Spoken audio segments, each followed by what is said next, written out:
Tic-tac, time to rock. Tick-tock. Now, for all you whiners and crybabies who are complaining that I'm late, start acting like people who know what my life is like for 5 seconds. All right, let's get a sound check because I'm getting some weird readings on here. I want to turn mine down. It shows that I'm clipping even though I'm not that loud. Let me turn myself down here some. Why am I clipping? I'm trying to figure out why I'm clipping here. Get out. Oh, no wonder. I'm on the built-in microphone and not my... All right, let me switch to my Rode here. Don't build a microphone. That should be better. Check. All right, that's better. Now I can turn this up. Check. Check. Keep that going. Check. All right, now let me get a check. All right, that's looking a little better. All right, I got the Rode mic on. That's better. All right, go ahead and talk, AP. Check. 1, 2, 3. Check. Why do I look like this? All right, how's that sound, everyone? How's that sound? Very blurry. Do we sound even? Yeah, you are blurry. You don't know how to focus? I look very sharp on my screen. I don't know what's happening here. I think it has something to do with your software. Blaming my software. I look very... I'm receiving a signal via Skype, sir. That signal is being sent to you by your computer. I look very sharp here. Okay?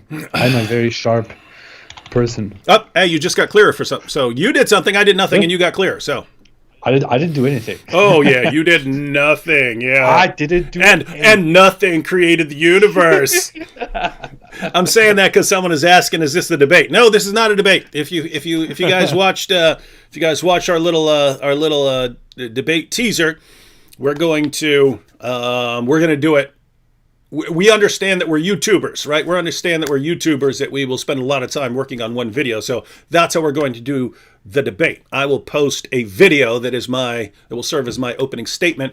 AP will then have a certain amount of time to post his video, which is his opening statement. I will then have a certain amount of time to post a video that serves as my rebuttal. And so the debate might actually end up taking like 5 or 6 weeks or something like that. But at the end of it, we have a very, very thoroughly well-crafted debate. Does that sound about right? What do you think, AP?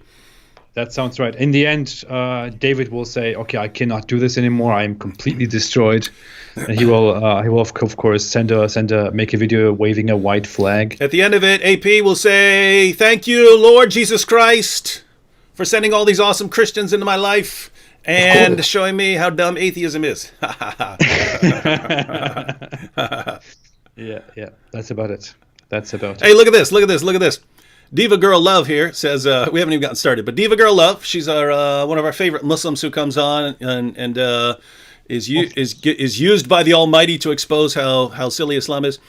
But Diva Girl Love says, AP doesn't believe in God. Why bring him in a religious discussion?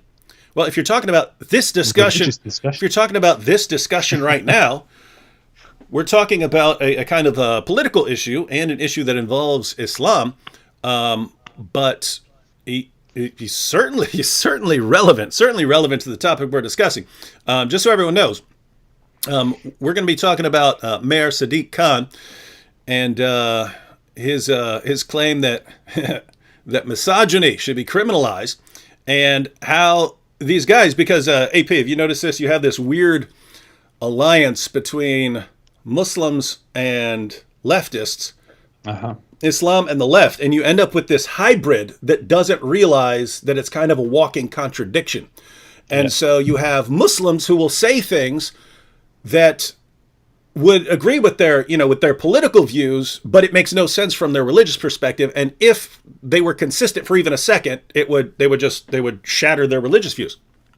Absolutely. We also have to talk about what Sadiq Khan actually, I don't know in what regard he's actually a Muslim, what makes him a Muslim, how we conveniently use that term, what he actually stands for, what his alliances are. There is so much to say about this. I don't know. But one thing certainly is that it is a very Islamophobic thing to say that misogyny should be considered a hate crime. That's absolutely Islamophobic. That disadvantages the Muslim community and Islam. One of us needs to make a video. Mayor Sadiq Khan is an Islamophobe, and then put him up there with Islamophobe written across it, and then people have to click on it. Why? And say, okay, because he condemned misogyny, and that makes him an Islamophobe. Yeah. Absolutely. Yeah, if you don't do it, I'm doing it. So just be forewarned. I would like to join in that. Actually, I don't know. Yeah. So to answer your question, Diva Girl Love, one, Islam calls for the violent subjugation of the entire world. Calls for the violent subjugation of Christians, Jews, atheists, Hindus, agnostics, Buddhists, any Muslim group that you don't regard as orthodox enough, calls for the violent subjugation of us all. So any discussion about Islam is relevant to all people from all those backgrounds. So kind of silly to ask why AP would be involved in a religious discussion like this. What do you think, AP? I agree. I think it doesn't even matter what my background is or what my beliefs are for us to have this discussion. It's completely irrelevant.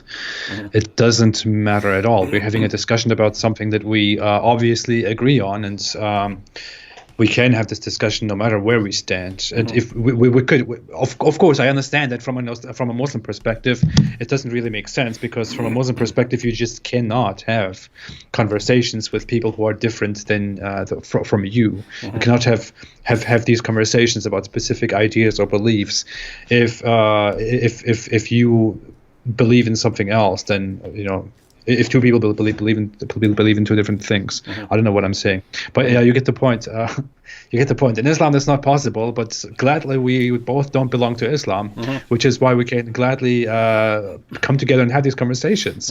I would love to have these conversations together with Muslims too. I would love to sit together with Muslims and have conversations with them about Sadaqah and about women's rights and Muhammad's behavior toward women and all that stuff. But the problem is that in such a discussion, I'm usually the one who who should be who is the target of the other one who wants to kill someone. So it doesn't really work. Yeah, it doesn't really work. Tatiana J said, "When is your big debate?" Sorry, I missed it. Well, yeah, we didn't actually set a specific day, Tatiana. We said once we've reached these 2 milestones, and they're both close. They both look like they're maybe a couple weeks away or something like that. But AP's about to cross 200,000 subscribers, and I'm about to cross the 100 million view milestone. So as soon as we cross those, we're basically gonna formalize everything and say, okay, here's the schedule of when we're going to be releasing things and so on. All right. That will be soon. Yeah. So unless something weird happens and everyone just suddenly unsubscribes, or I guess you can't affect if everyone stopped watching right now, then my views would be affected. I don't think I can lose views, but AP could lose subscribers if he just completely embarrassed himself during this live stream for some reason. Why would I do that? But everyone, notice you can accelerate the process. If you wanted to binge watch a bunch of my videos tonight, and then and everyone who's not subscribed to AP wanted to rush out and subscribe, hey, what is this? Carl said David's mic sounds cheap and the Apostate Prophet sounds good. What am I doing wrong here? This is a Rode mic. I looked this up specifically to be top of the line. Rode mic? Yeah, it's Rode. I want to get one too. Hey, just to prove it, so no one thinks I'm using some crap here. What? Look at that. Look at that. Right. Those are very good mics. I was just talking with my friend John McCrae, and I was like, we just need to buckle down and go to school for all this stuff, film, videography, lighting, all that stuff, and become really, really awesome at it. Someone said, someone keeps saying in the comment section, keeps saying in the comment section, why is AP biased to one religion? What about other religions? As far as I can tell, you don't have a problem with much of any religions except one, right? That's what I've gathered. I mean, the thing is, it totally depends on your definition of problem, not of religion. I don't have a problem with religion itself. I believe that religion plays a role. Of course, I have no problem with religion for different reasons than why religious people don't have a problem with religion, of course. Just as religious people tolerate me or respect me as a non-religious person for different reasons than I respect myself as a non-religious person, if that makes sense. But I just don't consider religion a bad thing. I don't believe in it. I don't propagate it. I don't agree with it. But I don't generally consider it a bad thing, because I don't see that in the world it vastly manifests itself as a bad thing that harms people, that harms large groups of people. Most Christianity doesn't do any harm to anybody. Most Hinduism doesn't do any harm to anybody. Most Buddhism, and all the other religions don't do any harm to anybody. They are, I consider them part of our human existence, of our human progress, human history and development, especially in regards to morality, something that humans built on, which is something that I want to debate with you soon. And there is no point for me to be an anti-theist, because for me, religion is just part of society. If society changes slowly and religion goes away, then it will go away. If it doesn't go away, then it doesn't go away. I don't really care. I don't think it's something that anyone should be so strictly hostile against.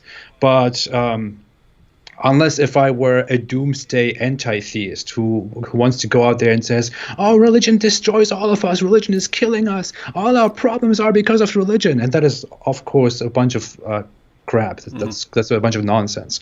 If I was like that, I would go out there and fight all religions. But I'm not like that. I'm more realistic, which is why I don't have a problem with religion. I have a problem with Islam, however, because Islam has been Islam is a savage culture. Islam is a barbaric religion, and is directly responsible for not only for holding human civilizations back and keeping them underdeveloped in cave standards, but also it poisons the minds of people. It makes women suffer. It turns women into second-class citizens. It endangers the progress of civilizations. It endangers so many people simply for their identity, for their beliefs, for existing. And of course, I will have a bias against Islam. Why would I not? I'm also an ex-Muslim. I lived it myself. It is a terrible religion. It's a barbaric, stupid religion, and I will always use my existence, use my power, use my knowledge, use my all my means, my channels to criticize it and to tell people to stop believing in it and not to convert to it. So I am completely biased, and I am biased for a reason, and I will be biased. And I would say, since you're under a death penalty, you're not under one death penalty, you're under multiple death penalties from that one religion, right? You're under death penalty for mocking Muhammad. You're under a death penalty for leaving Islam. So you're under all kinds of death penalties. So, guys, I have to say, if anyone on the planet has a right to talk about Islam, it's ex-Muslims. It's ex-Muslims, especially ex-Muslims who insist on their right to criticize Muhammad. These guys are under multiple death penalties from their religion. When you say, hey, they shouldn't talk about that, you're basically saying, if as this religion grows and people become more and more radical, the chances of you getting executed by it increase, but shut up about it. And that is all kinds of messed up in my book. Yeah.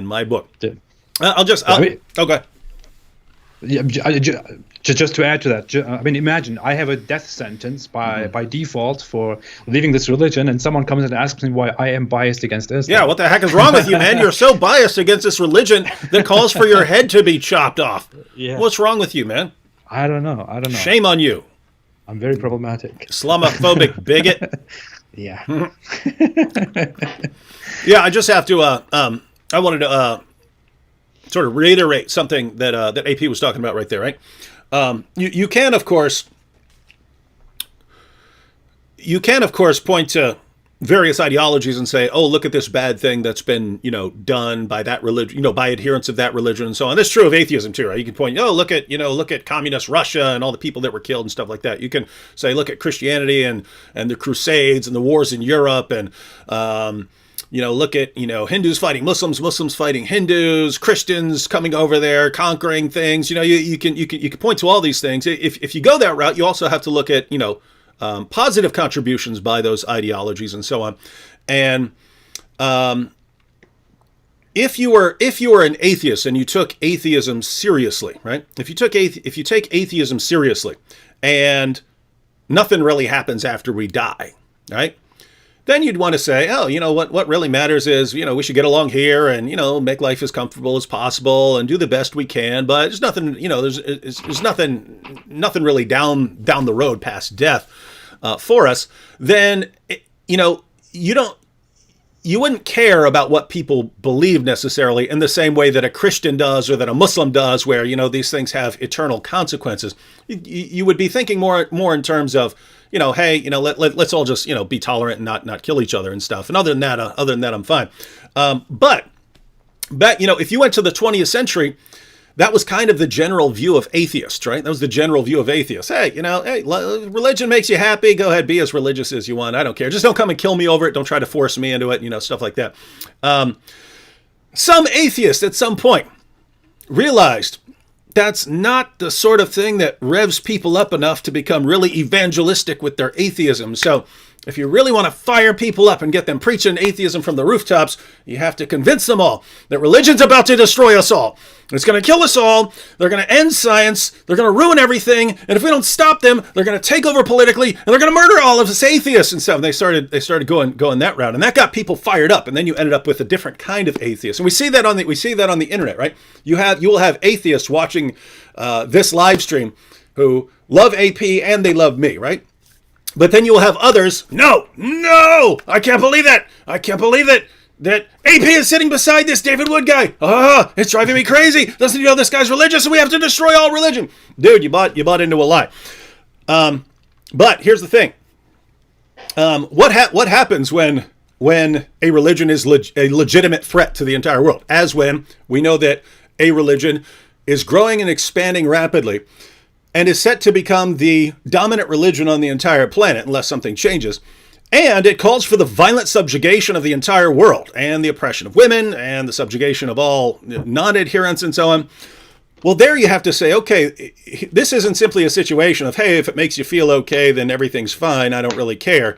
You have to be, as an atheist, you have to be saying, no, I need to say something about that. So even if you were just an atheist in general, you realize you're in trouble if that ideology continues to grow. If you're an atheist and an ex-Muslim, that's multiple concerns. If you're an atheist and an ex-Muslim and you talk trash about Muhammad, wow, you better hope you win that discussion. Because if you lose this big discussion, then it's your life on the line. And that's the only life you got if you're an atheist, right? Yep, I would say if you are an atheist and you act against religion because you consider religion harmful, and you consider yourself an anti-theist or an anti-religion activist, whatever you want to call it, and you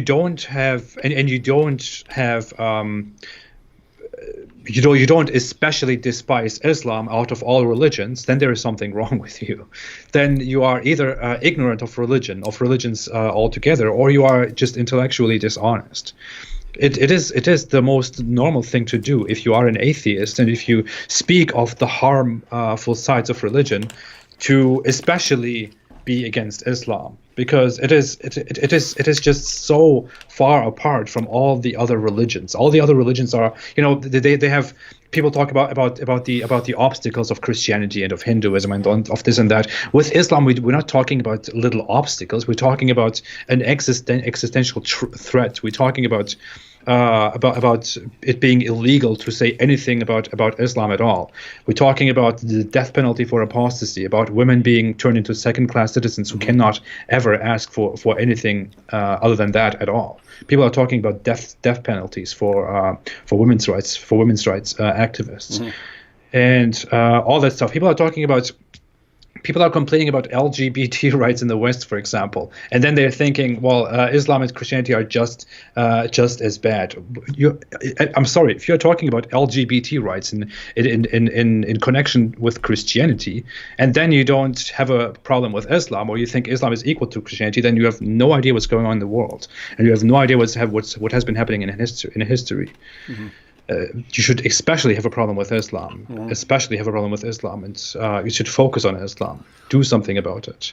Yeah, that's what I want to say. That brings us kind of back to what we're here to discuss tonight. Is that you have this weird ability of people to have politically leftist views in part of their mind, and Islam in part of their mind, and never the twain shall meet for some reason, right? They don't notice the contradictions involved. And an example of this was, I don't remember if this was last year or the year before, but I posted a video. It was where Keith Ellison, who was a congressman in the U.S., an attorney general, I think he was the first Muslim congressman in the U.S., but he sent a government letter to Amazon insisting that they remove all these products that promote hate.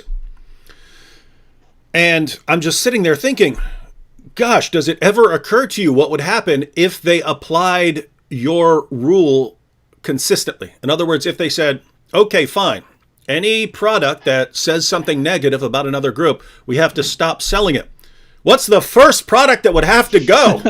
What's the first product that would have to go?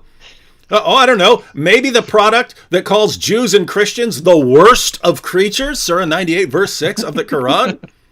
But it never enters a mind. It's like, oh, that says something about that group. Oh, that paints a negative picture of that group. The Quran, no, it's in its own category. It gets to say whatever it wants. And if it says that Jews and Christians are the worst of creatures, well, so what?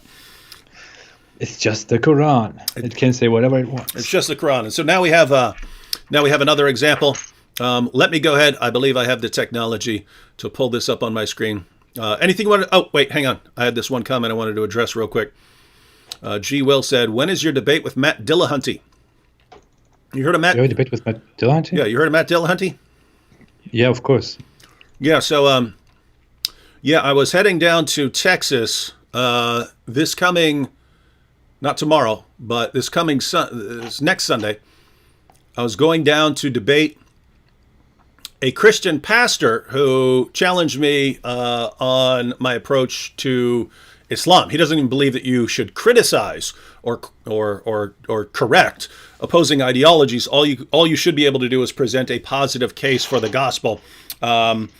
I thought that would actually be much too easy. So did the moderator. So we're like, you want to make it a little easier on yourself and say, hey, can we mock? Should Christians be able to mock and criticize unbelievers and their beliefs and stuff like that to make it a little more? The moderators, he wanted to just like, are David Wood's methods okay for Christians or something like that?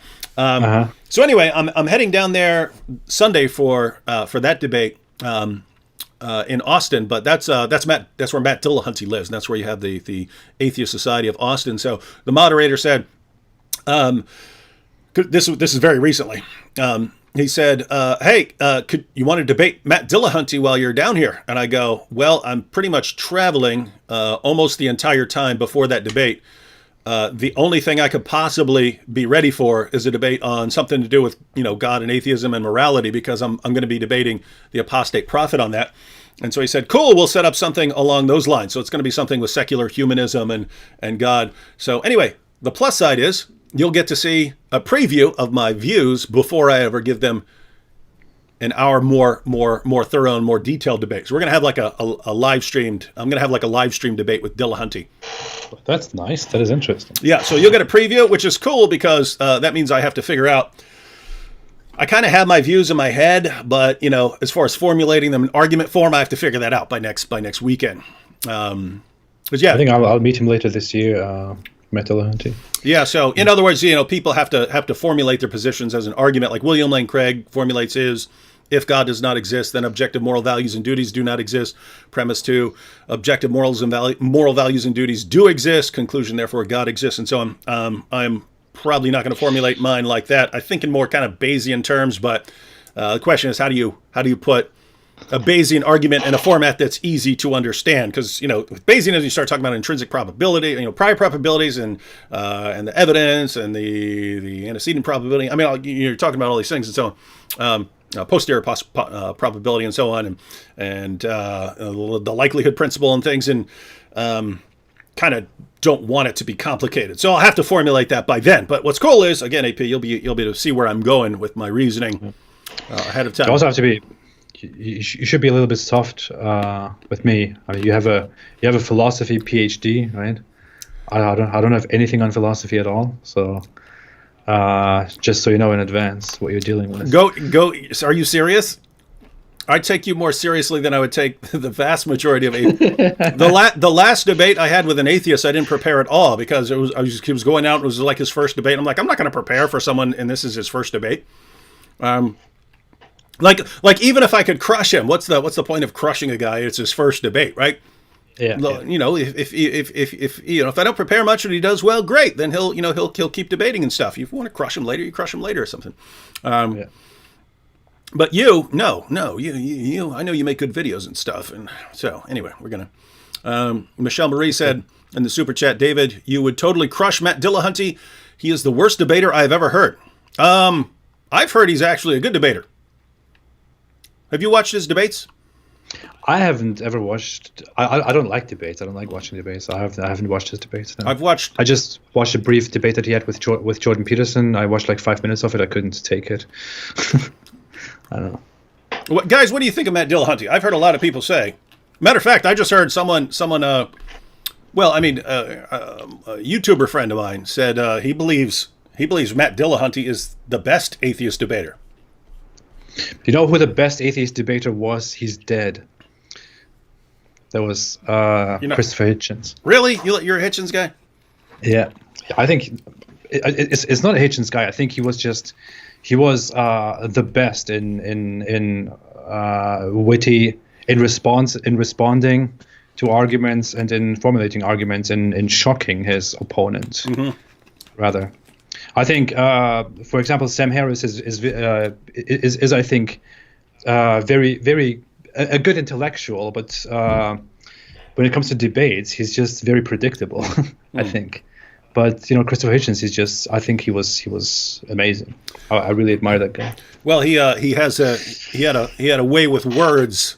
Yeah, he had a way with words, and that always helps. My one of my favorite was most people. He never became really popular, but his name was Keith Parsons. But Keith Parsons was like this big, jolly philosopher, and he'd be debating and he'd be making philosophical points, but he also sort of came across like like a Southern Baptist preacher at points. But he's doing it while bashing Christianity, like his debate with William Lane Craig. I watched that debate with a bunch of Christians, and all of them said after the opening statements, I said who's winning after the opening statements? They all said Keith Parsons is winning here. At the end, Craig regained his ground, and I think won by the end. But the opening statements, Parsons would make his point, and he would go, "I cannot believe and such a monster!" Right? And he's in church at a pulpit and acting like he's sort of like preaching, right? But he's a philosopher, and he's talking, he's giving philosophical arguments against the existence of God, but doing it like preacher. So anyway, I thought that guy was hilarious. I just feel like very, very, very often in debates, these people, especially these big people, seem very condescending in their debates, and I just cannot watch that. Mm-hmm. Like, you for example don't have that. I saw your debates, and you stay very humble during your debate. You make your points. You don't act over the top and all that. But when I watch some of these people, especially these very well-known popular people, it's crazy what I'm watching, like how they speak, how they present their arguments, very condescending, very arrogant, and I can't do that to myself. So I just turn it off, and I can't listen to that stuff. Yeah, well, it's sort of an issue of if you're stepping on stage to defend your views, I have a level of respect for you, even if I disagree with you and I think your views suck. I have a level of respect for you if you're stepping up on the stage. So yeah, I'm never going to be too condescending there. All right, should we go ahead and jump into this article real quick? Oh yeah, we should have done that. All right, and again, I believe I have the technology here. Stuff always goes right when I try it beforehand, and then when I actually am doing it live, then stuff gets weird. But let's see what happens. And I have problems with this website, The Independent. It always puts up ads over the text, which is about as annoying as anything could possibly be. But let's see what happens here. All right. Look, see, it's doing it right now. As soon as I clicked on it, it's putting ads over the text. We can that is stupid, ridiculous site. Now on the plus side, though, they will go away after a minute. So let's see. I can kind of read that. Oh, there we go. No, now put a different note. Sadiq Khan. Oh my goodness, man. All right, I'm just going to scroll down. Heck with the title. Heck with all that. Should have taken a screenshot. Yeah. All right, just going to go down here. And we're gonna look look through their ads because this is the Independent. If any of you work for the Independent, tell them how much their stuff sucks. London Mayor Sadiq Khan has issued a call for misogyny to be recognized as a hate crime. The mayor said that female gender should be included in the list of protected characteristics treated as aggravating circumstances, which currently includes disability, race, religion, sexual orientation, or transgender identity. Now, I have to say I'm a little confused by some of the wording and stuff here, because when you talk about making misogyny illegal or making misogyny a crime or something like that, that's a different issue from putting it from putting it in the category with these other things. In other words, if you're driving down the street and you throw a bottle at someone, if you throw a bottle at let's say you throw a bottle at a person of a different race or something like that, and you hit the person, that's a crime. That's some sort of assault or battery or something like that. But if you do that and you yell "hey" and then some racial epithet, the hate crime law says, well, that's an additional, that makes it a bigger crime because you were doing it from some sort of motive. So if this were simply, adding, if you attack someone specifically for being a woman, right, then the crime sort of raises a level, right? Like if you were going to walk up and just punch a random person, that would be a crime. But if you did it specifically because someone's a woman and you said, "I hate all women," while you do it, and you punch her, then that would be, a higher level crime. That's one thing. But the way Sadiq Khan is saying it, it sounds like he's confusing these two things. On the one hand, he's saying, yes, we need to put it in the same category with disability and race and religion and so on. On the other hand, it just sounds like he's calling for misogyny to be criminalized. In other words, if you have a bad view of women, you're in trouble for it. Let me go ahead and read a little more of this. We'll see what's going on. Mr. Khan, who is fighting for re-election to City Hall in the 7th May election, said he would also back moves to end a two-tier hierarchy of hate crimes, which sees incidents aggravated by racial or religious hatred prosecuted more harshly than those based on sexual orientation. Speaking for a women's group. Speaking ahead of a Women of the World mayoral debate, Mr. Khan said, "The safety of all Londoners is my first priority. And as a proud feminist," he's a proud feminist just like Muhammad, I find it simply unacceptable that any woman or girl in our city should experience these devastating crimes. I want all women to feel safe in London, whether they are going to work or enjoying the culture and entertainment that London has to offer. It is time for every Londoner to call out sexist and misogynistic attitudes wherever they encounter them, in the workplace, at school, on the streets, or on public transport. And this is why I said I'm a little confused at the way he's pointing things, right? If you're saying, hey, if someone is, assaulting someone and does it for a specifically, let's say anti-gay or, anti some race or anti-certain religious motive, then it's a different sort of crime. And you're saying, hey, if people attack women for that reason as well, then that should be a crime. I mean, notice if you wanted to say that, then you probably should say if someone attacks a man just for being a man, that should be in there as well. You should just add, sex and gender to it in general.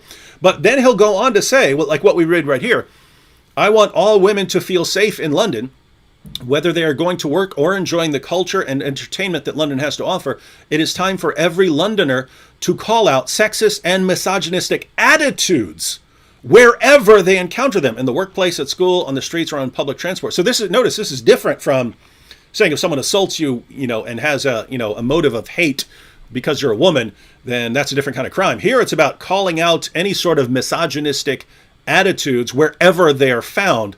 And if he's saying that misogyny is illegal, gosh, I don't know. I can't figure out.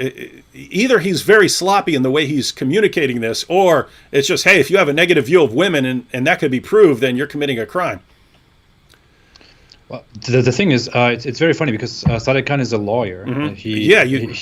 He should be understanding to properly to properly define these things, and speak more precisely about these things. But you really don't understand what's going on here. He's talking about misogyny, and as a lawyer, he should know not to specifically speak only against about crimes against a specific gender instead of gender in general. He shouldn't be doing that. He should be saying that hate crimes based on gender will also be recognized as hate crimes. Instead, he's just speaking about gender, about women here. Only about women here. That he wants to stop misogyny. That he wants to stop crimes against women. So what does that involve? And the funny things here are also that he's saying all of this just before International Women's Day, which is tomorrow, which just reeks of pandering, and that is something that people like him and his political party and affiliations frequently do. And he's also counting on being reelected. So. Yeah, it's just all very slimy and. Yeah, I have to say, So, guys, there are multiple possibilities here. Either this guy doesn't take Islam very seriously, and he's really, so he doesn't realize that him being as anti-misogyny and pro-feminist as he is in conflict with Islam. So that's a possibility. Or he does take his Islam, really seriously. He takes both really seriously, and he has a mental block on noticing the inconsistencies. Or he doesn't take any of this seriously. And he's just protecting his job, and so he's going to say whatever he wants to say in front of a particular audience to help him win. And so he's up for re-election and pandering to women here. But what we really want to get to is.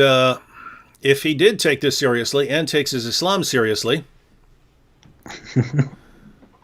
are there some problems here? Are there some conflicts? Before we do that, let me note a couple super chats real quick. From Paul H. in the super chat, he says, looking forward to the debate. Mentioning Jordan Peterson, is there a topic... You mentioned Jordan Peterson. Maybe he's talking to you here. Yeah. Mentioning Jordan Peterson, is there a topic that you'd like to debate Jordan Peterson on? I guess that's towards both of us, but anything you'd like to debate Jordan Peterson on? I think I was just very confused by... he was very confusing when it came to the question whether he believes in God or not. He was just trying to avoid that question all the time and doing some word salads about the definition of God. And he was like, "What depends on how you define God?" He was doing this whole weird thing, and I would just like to have a conversation with him about what he actually means. Yeah. I haven't watched a ton of Jordan Peterson, like when something's popular, like his discussion with Kathy Newman and stuff, and then I watch those things. But I haven't watched a lot of his lectures. But so I think based on my limit, people can correct me here if I'm wrong, but based on the little bit that I've seen, it seems that he tries to understand a lot of things in mainly psychological terms.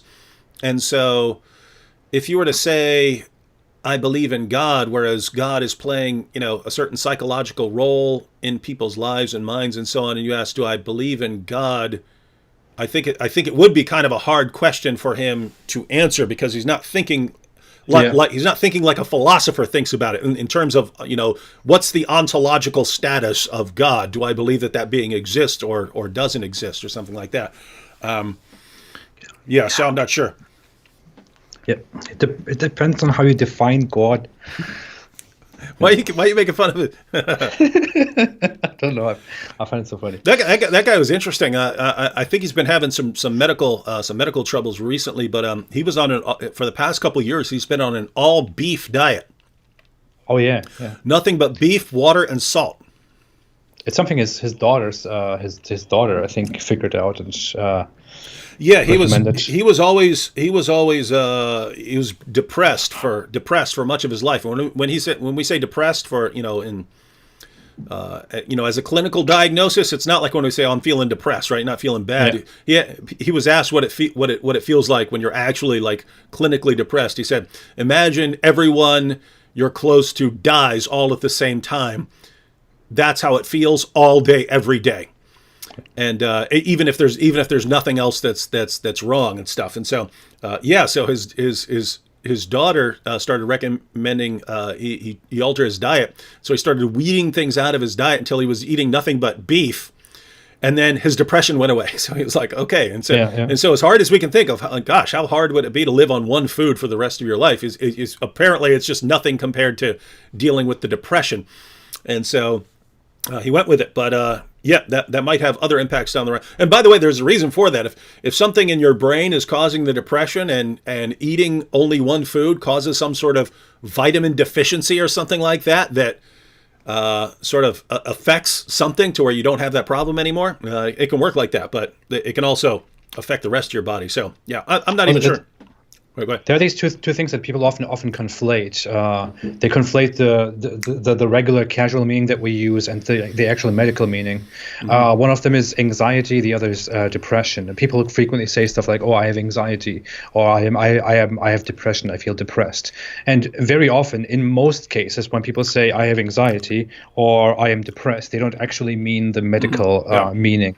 They just say, "Oh, I feel very sad," or "Oh, I'm scared," whatever.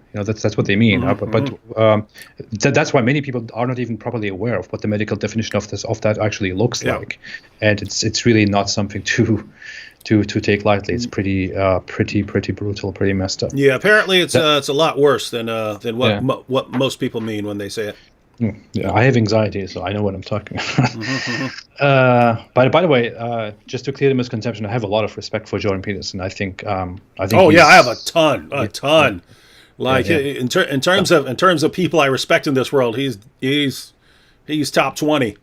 I think he has accomplished a lot of stuff. He's very smart. I have a lot of respect for him. I've seen him in rooms full of people. They're all the entire room trying to shout him down, and he just calmly gives his presentation. And that's the first time I ever clicked on him, because I kept hearing people talk about him, but I clicked on him and what they were talking about, and it's the whole room trying to shout him down, and he's just talking like that, and he doesn't stop, right? Like he has his lecture, and as if he were just speaking to a classroom full of students who are all listening attentively. He just kept speaking and kept going on with his presentation, even though the whole place was just screaming at him. And I was like, who is this guy? And I just kept watching. He's got to stop. He's got to stop now, right? He's got to stop now. And he just kept going and going and going. And I was like, this guy's pretty interesting fellow here. Yeah. He is. There's obviously a lot that I would disagree with him on stuff that he has said, but he is very respectable. I like making fun of his definition and of his accent, but that's just something I do. I respect him. I think the accent, maybe it's like where he's from in Canada. Canada. Yeah, because they always, you got places where they say "hey" at the end of everything, and then they say they say "a boot." They can't say "about." You say it's "about," and they go, "What? A boot? A boot? A boot? A boot?" A boot. All right, here you go. A couple super chats, and then we'll get back. We're gonna look at Sadiq Khan's views and why if he's got a problem with misogyny, he should be having a problem with someone else. Much more. Wait, I have to read this one comment before you go on with the super chats.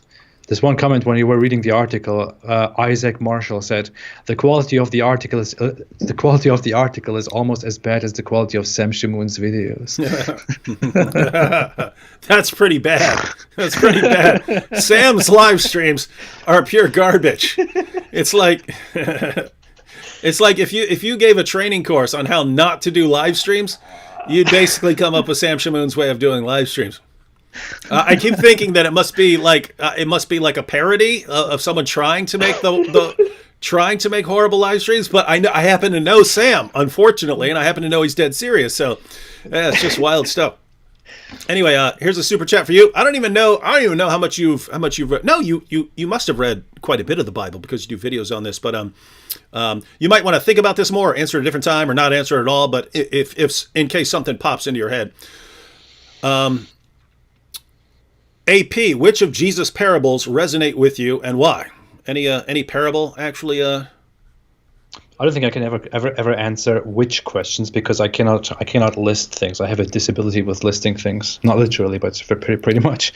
Yep. So I don't really know what I would say to that. But there were some where I thought, wow, this is pretty good. This is actually very impressive.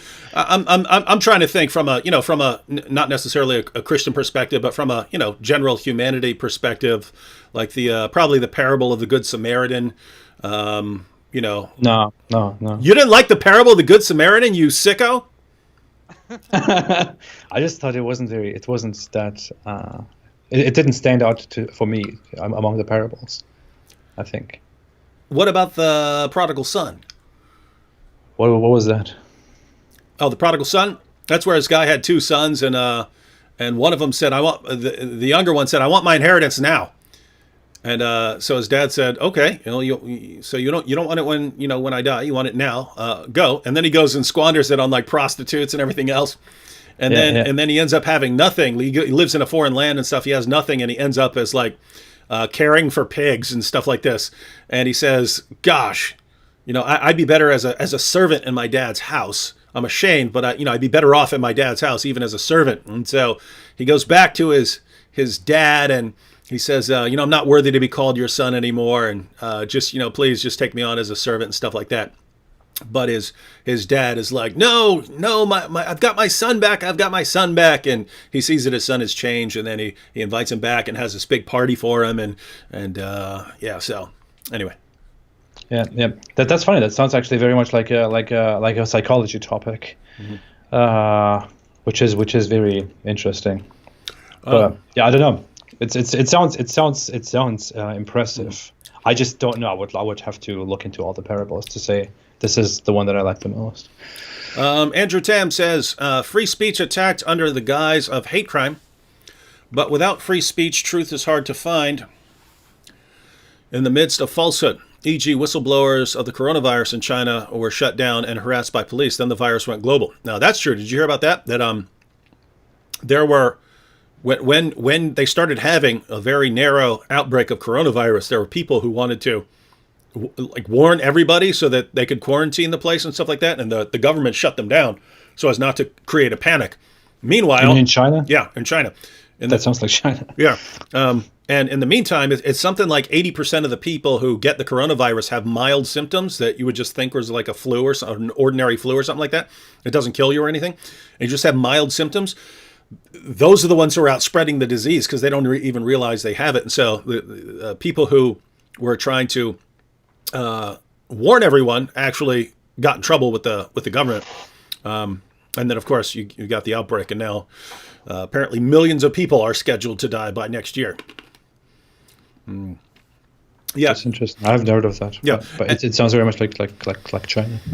Yeah, and then right here at the beginning of Andrew's comment, he says free speech attacked under the guise of hate crime. Yeah, I am concerned, right? Because if you ask me, if someone goes out and punches someone for being a big jerk, that's one thing. If someone says, "Hey, that guy's black, and I'm going to go punch him," it kind of makes sense to me. Okay, that's a different kind of crime, right? You're targeting people specifically because of race, and if you can establish that this person did it because of that, because of the things he said, then it makes sense to me. On the other hand, I do not trust governments when they start labeling things hate speech, because once you start doing that, once you start going down that road, notice, because you see it all the time. You see it all the time, AP. Right? When they're talking about hate speech, they go up to the crowd, and the politician says, "Hey, I'm against hate speech. Are you against hate speech?" And the crowd goes, "Yeah." And they go, "Yeah, I'm against hate speech." All right. That's why we're going to crack down on all these people who criticize Muhammad. Right? And I don't trust governments to make those kinds of decisions. That's what sucks. No, it's also, if we're talking about the whole Sadiq Khan issue and misogyny, just putting something into a category and calling it a hate crime it just looks like, even if I want to be fair and if I want to get onto their perspective and look at it from a rather constructive point of view, I just think it's so inefficient to just say, oh, we're going to solve the problem of misogyny by, from now on, recognizing misogyny as hate crime. Yeah. Well, great, wonderful. What has that done now? Yeah. So all you're doing now is to say, if someone attacks a woman because she is a woman, then that will be recognized as a hate crime, and that's it. But you are not actually doing anything to actively prevent and decrease those hate crimes that people are complaining about. You're not actually going out there and trying to do something about rapes. You're not actually going out there and trying to do anything about Muslim grooming gangs and stuff like that. You're not actually solving the problem. You're not actually educating the populace on how to treat women, on how to prevent, on how to not commit hate crimes, on how to not do these things that you want to label. All you are doing is just labeling it and saying, well, I have at least done something against it now. Now, please vote for me. Yeah, and I got a question. What about dudes like me who wouldn't hit someone because she's a girl? You know what I mean? Like if a dude came up and hit me on a train, I would probably hit him back in self-defense, right? Yeah. If a woman came up and hit me, then I probably wouldn't hit back even in self-defense. I would just put my hands up, try to block her. I wouldn't hit back. I would just think, okay, I outweigh this, woman by 100 pounds. She could probably hit me in my face all day long. It's not going to kill me or anything, right? So I'm just going to kind of defend myself. But notice, isn't it kind of more sexist to say I'm not going to hit this woman? I'm not going to treat this woman like I would treat a man. I'm not going to hit her. I'm not going to hit her back. Anyway. Actually, along the lines of what you were just saying, comment from Paul H. here. He says, how do you define misogyny in an objective way to actually enforce this? It seems more like a populist PR move with little impact. Yeah, how do you... notice how many people... For real, how many... There are guys who beat women and, husbands who abuse their wives and things like that. How many of them are saying, I'm doing this just because you're a woman and not because, you're a particular woman who angered me and now I'm lashing out at you, or I'm hitting you because I had a really bad day and I'm an abusive dude. How are you going to say, people who, in other words, the hate crime aspect, I don't see, there are people who go around and target Jews just for being Jews, and they make it very clear why they're targeting these people. I'm not aware of too many people saying, "Ha, I'm going to go attack me, a woman, and I'm releasing my manifesto against women and showing that women need to be crushed and exterminated from the world." I'm not aware of many people who do that. In fact, I'm aware of zero. Women are replacing us. They need to be whatever. That doesn't work. That doesn't happen. It's weird. I want to talk about Sadiq Khan as an actual as a Muslim. I don't know. It's kind of a complicated topic to talk about. Something we don't often think about. But I have to really think that through and define that. But we call him a Muslim mayor. We call him the first Muslim mayor of London, for example, or the first mayor or whatever. But we are just very loosely using that label. We are just using it because he's a mayor who happens to be a Muslim. And he also says that he's proud to be a Muslim. And but that's very different from think about it from a Western perspective. Many people are Christians, and many people who go into politics and who become mayors are Christians by faith, Christians by identity. They believe in Christianity. They were raised with Christianity. But you wouldn't necessarily call a regular Christian person who becomes a mayor and who wants to impose a specific ideology and leads the country or the city into a specific direction. You wouldn't necessarily call that person a Christian mayor. You just call him a mayor, or a liberal mayor or conservative mayor who happens to be a Christian. We don't make the same distinction with Muslims because Muslims are a minority in the West, and if a Muslim happens to be If a mayor happens to be a Muslim, we just call him a Muslim mayor, regardless of whether he is a religious Muslim or not. Whereas if it was the case with a Christian mayor, we would look at whether he is becoming a mayor for religious purposes or for secular purposes. And if it is for religious purposes, and if he's a religious person, then we would call him a Christian mayor. Otherwise, we would just call him a liberal or conservative mayor.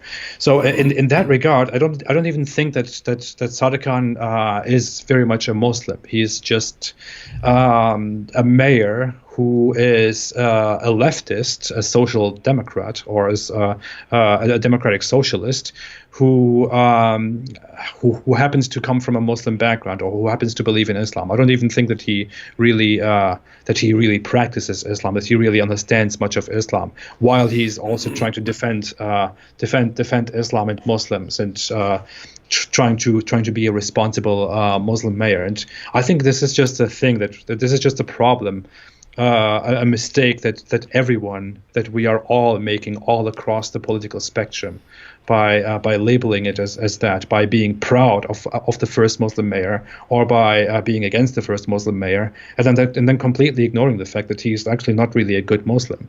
When he goes out there and when he says things like we have to beat misogyny and I am a feminist and whatever, looking at the facts, he's not a good Muslim, not at all. But but I've heard that Muhammad was possibly the greatest feminist of all time. Well, that's different. Muhammad was, in his own right, definitely a very big feminist who liked to marry little children and beat them and also have sex with all of them in one night.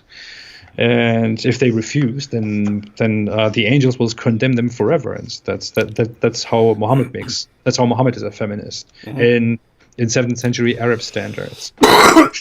Speaking of Muhammad, I'm gonna have to read a couple passages here. Let me try and just not respond too much to the super chats, but get through everyone's comments here.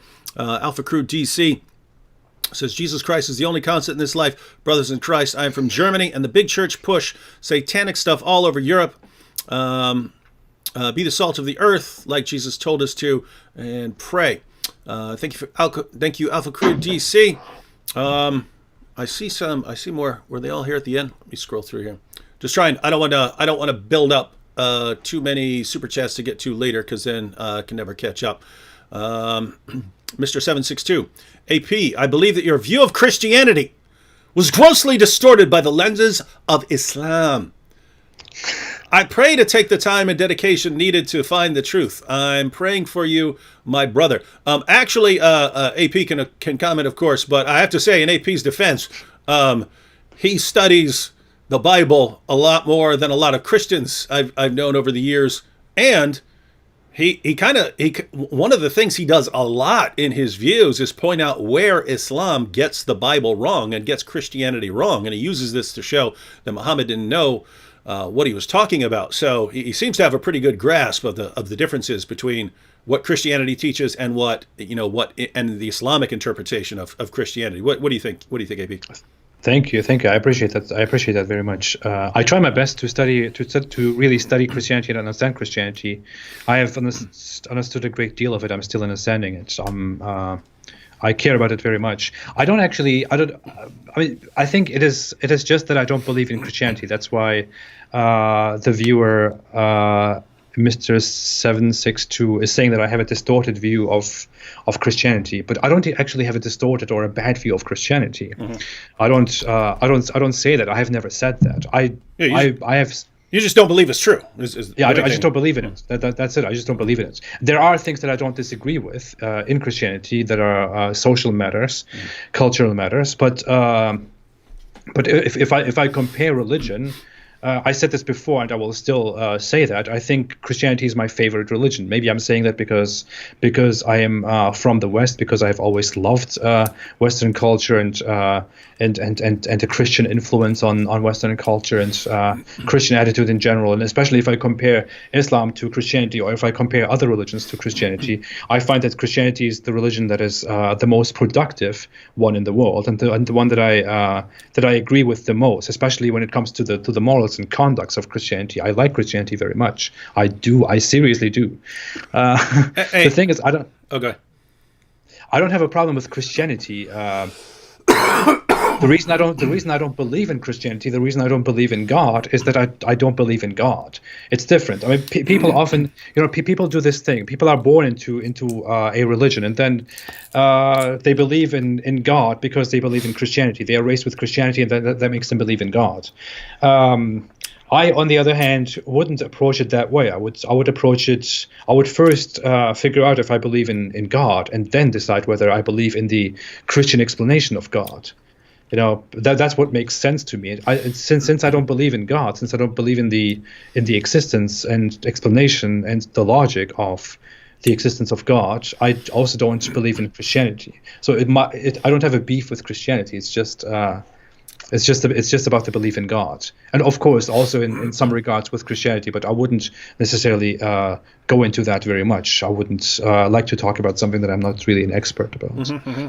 So. Yeah, and you, for real, you haven't been doing this all too long. You know what I mean? Yeah. I mean, you left Islam a while back, and I think you've learned a ton in these areas in a very, very short time. Oh, by the way, I was laughing when you said I think I like Christianity the best because anytime you say anything remotely like that, I get comments from Muslims. Have you seen these? You see, he's been an undercover Christian all along, and this has all been a big stage thing, and it's all a part of the plan. And now he's gonna have some debates, and then he's gonna convert to Christianity, and this is all part of the plan. Have you seen these?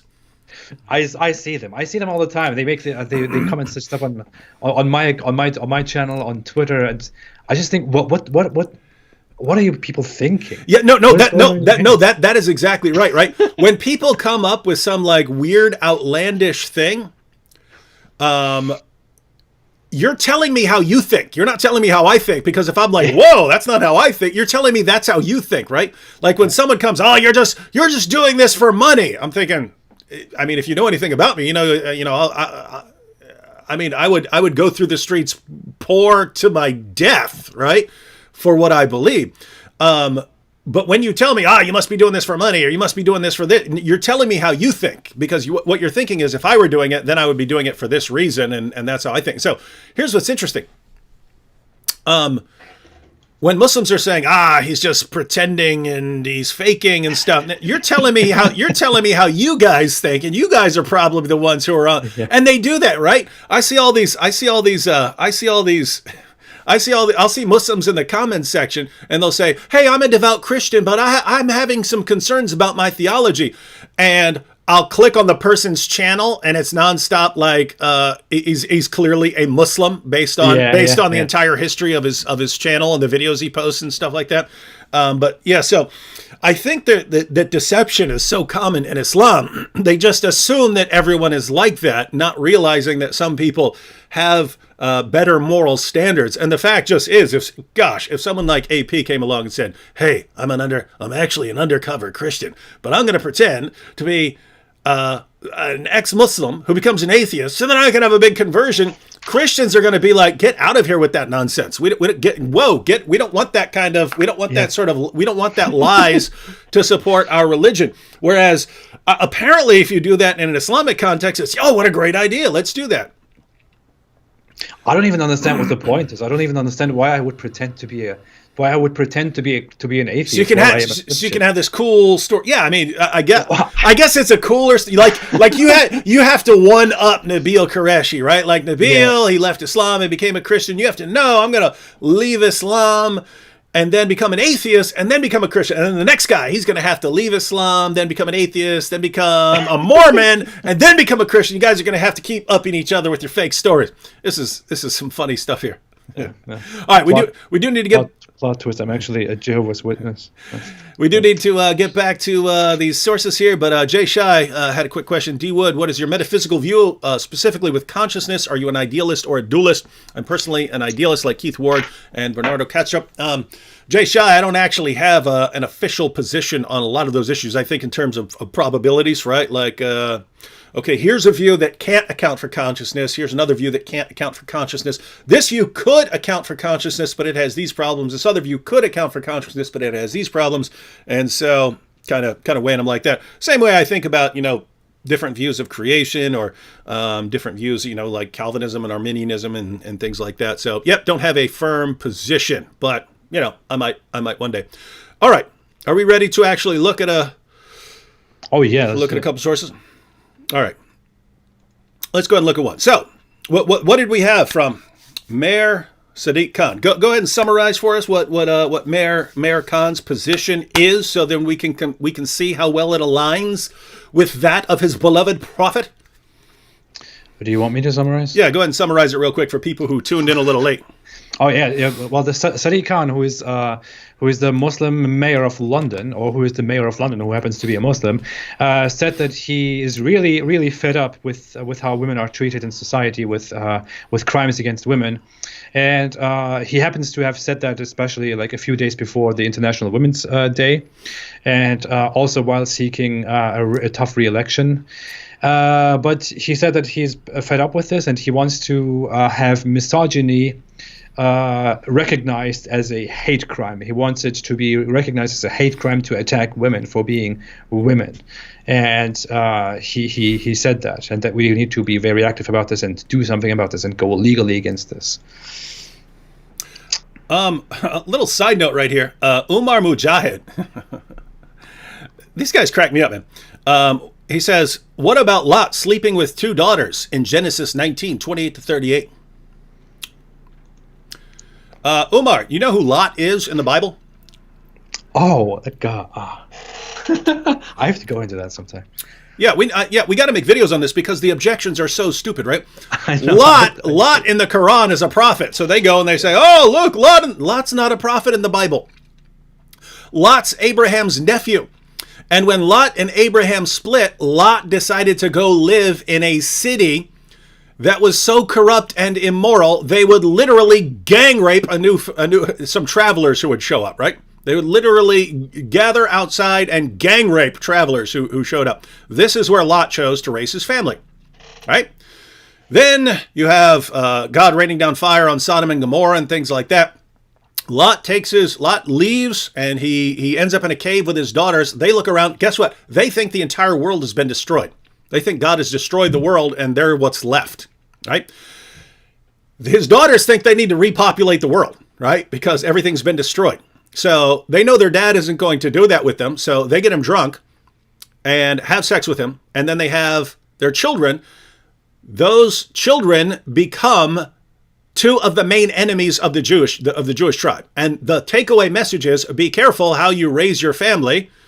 Be careful how you raise your family because you're influencing your future generations with the choices you make. Look what Lot did. He decided to go live in one of the most corrupt cities in the entire history of humanity.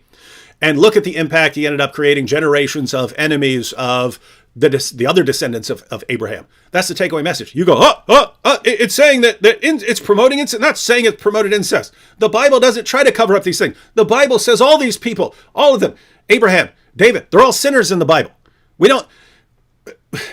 In the Bible, these people are human beings. You know who's perfect? God. Human beings, mere human beings, aren't. They do horrible things, right?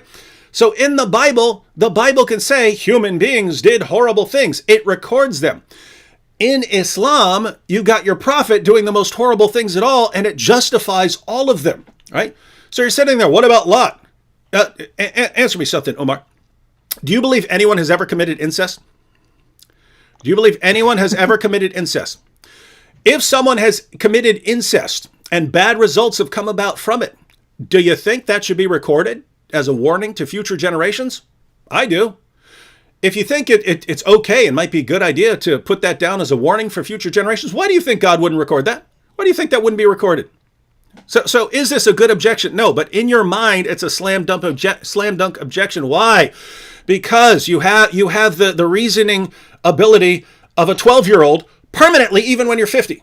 And I can't figure out why. I have my theories, though. All right. It's funny. The Bible has a lot of narratives about people who do things that are appropriate or that are messed up, and it just really tells these things. Mm-hmm. Yeah, it just tells these things. It just tells it as it is.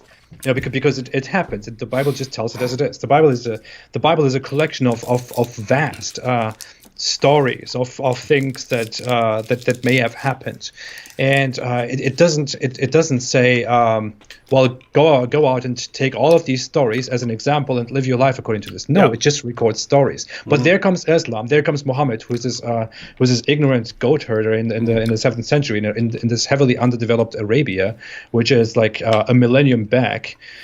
compared to surrounding civilizations. And in that civilization, in that savage culture, this guy called Muhammad comes, doesn't understand anything of those stories in the Bible at all, just adopts the names, turns all of them into prophets, claims that prophets are perfect people who need to be taken as examples, and then you end up looking at the Bible, seeing that this guy called Lot slept with his daughters, and then you think, wait. So what does it mean for me? And then you end up believing such a ridiculous comment. I made go ahead.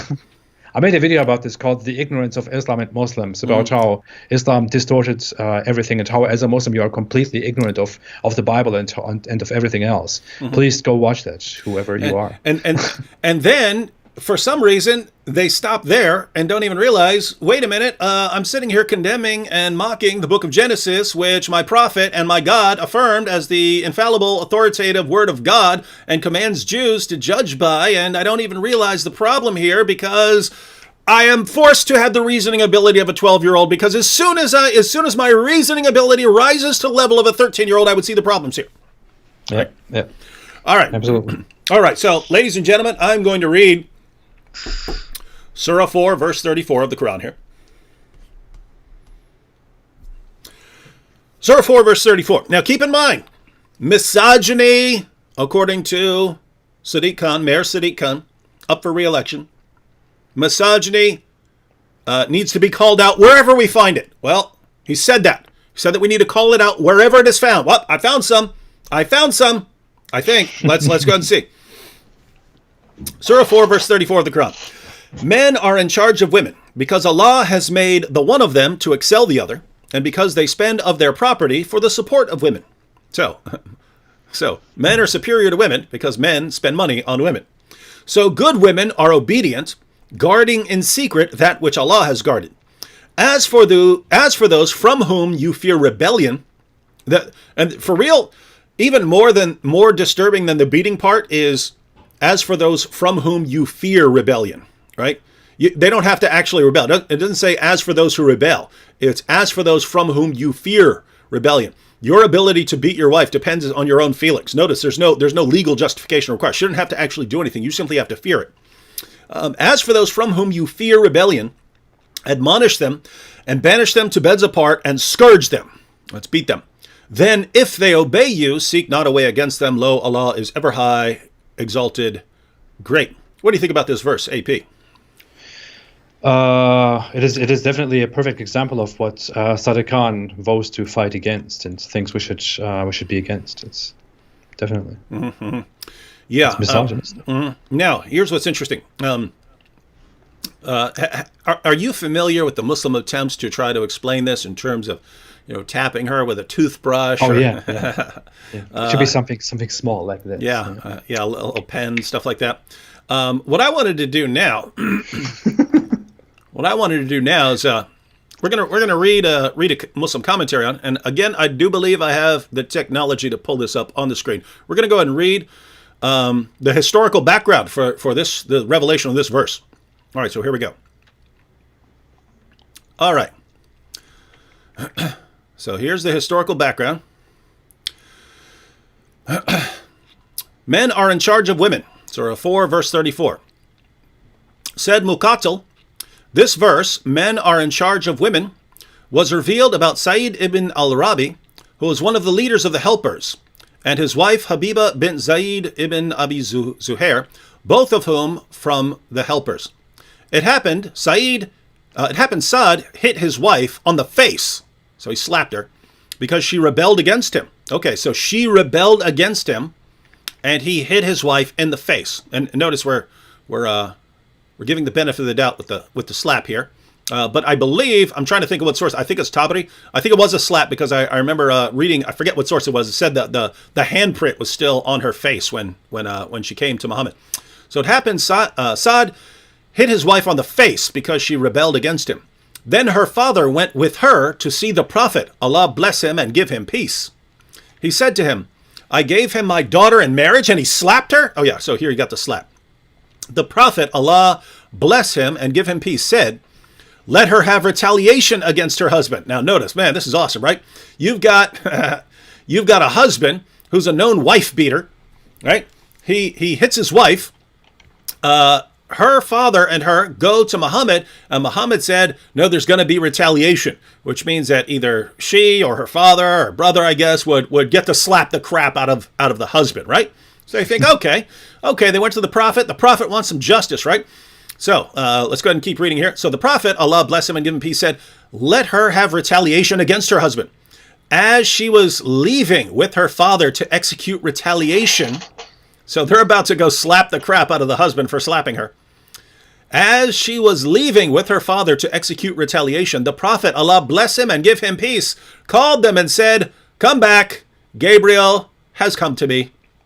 And Allah, exalted is he, revealed this verse, Surah 4, verse 34, which if you fear rebellion from your wife, you can beat her, right? You can beat her into submission.